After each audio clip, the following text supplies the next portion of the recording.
This is built into marital vows. I'm not leaving, ever, no matter what. It's like, okay, well that definitely puts a boundary around our arguments, right? Because I can't say every time you manifest one of your flaws, which you're likely to do just as often as me, well, enough of this. It's like, that's horrible, man. If your whole life is, well, every time you get out of line, I'm out of here. It's like, how the hell are you? First of all, you're not going to admit to ever doing anything wrong. You're like a scared cat the entire relationship because, well, who knows? It could just come to an end at any moment. It's like, you know, people say, well, if the possibility of divorce is open, it makes you free. It's like, yeah, that's what you want. You want to be free, eh? Really? Really? So you can't predict anything. That's what you're after. It's a vow. And it says, look, I know that you're trouble. Me too. So we won't leave, no matter what happens. Well, that's a hell of a vow, but that's why it's a vow, right? That's why you take it in front of a bunch of people. That's why it's supposed to be a sacred act. It's like, what's the alternative? What's the alternative? Everything is mutable and changeable at any moment. Well, go ahead, you live your life like that and see what you're like when you're 50. Jesus, it's dismal. 2 or 3 divorces, your family's fragmented, you've got no continuity of narrative. And it's not good for the kids, not by any stretch of the imagination. And so it's a form of voluntary enslavement, I suppose, but it's also equivalent to the adoption of a responsibility. And there's more to it than that. If you can't run away, then you can solve your problems. Because it might be, okay, well, I'm stuck with you. So how about we fix things? Because the alternative is we're going to be in a boxing match for the next 40 years. That's the alternative. So, and you think you're going to fix problems without something like that hanging over your head? There isn't a chance. You'll just avoid them because that's what people do. It's really hard to solve problems, especially in a relationship.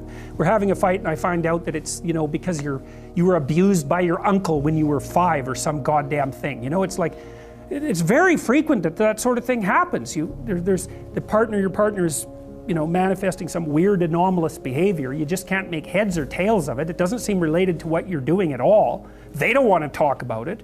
And so as soon as you bring it up, they get mad. And then you bring it up again, they even get madder and they tell you that you're not going to talk about that or they're going to leave.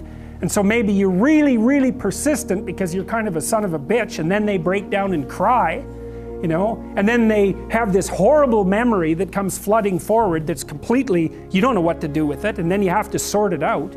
It's like, you think you're going to do that unless there's a good reason? You have to know, we better sort this out or we're going to be carrying it around for the next 40 years. That maybe is enough motivation so you'll actually try hard to solve a problem. It's a lot easier to say, well, sorry, we're not going there. But then, good, you'll have it every day, every goddamn day for the rest of your life. See, there's some additional problems with divorce that people don't really grasp when they're young. Like, the idea that you can be divorced once you have children, that's kind of a stupid idea, because you can't. You can find a limited substitute for your initial freedom. But if you have kids and you try to get divorced, the probability that that's going to demolish your life is very, very high. First of all, it's incredibly expensive. So one or both of you is going to come out of that poor. Your market value has declined. Let's say you're the woman who takes the kids. Your market value has declined radically. You're going to be poorer. The man, he's just as screwed because he is now an indentured servant and there's no escape from it.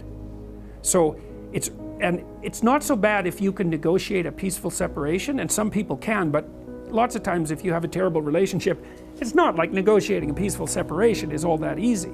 But if you're at each other's throats, good luck to you. I think it's roughly equivalent to having non-fatal cancer. It is not pleasant. It's a 10-year process, 15-year process. It'll cost you $250,000 and it'll tear a big chunk out of your life. And also it will really disrupt your relationship with your kids.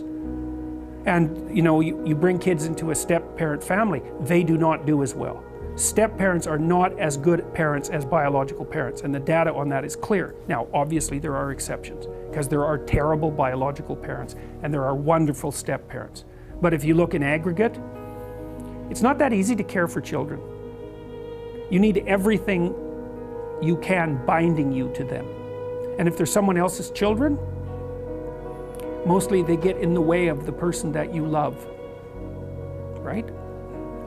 Well, if let's say you have a child, I'll be right out. Let's say you have a child and I want to go out with you.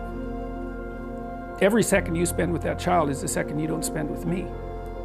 And there's going to be a price for that. I'm not going to be happy about that. And if I have a child, you're going to feel exactly the same way. You might say, well, no, I love children. It's like, yeah, sure you do. I doubt it. You might love your child. And you know, it's pretty specific the way that people love children. So, and the rate of abuse for kids in step-parent families is way higher than it is in biological families. There's not even any comparison.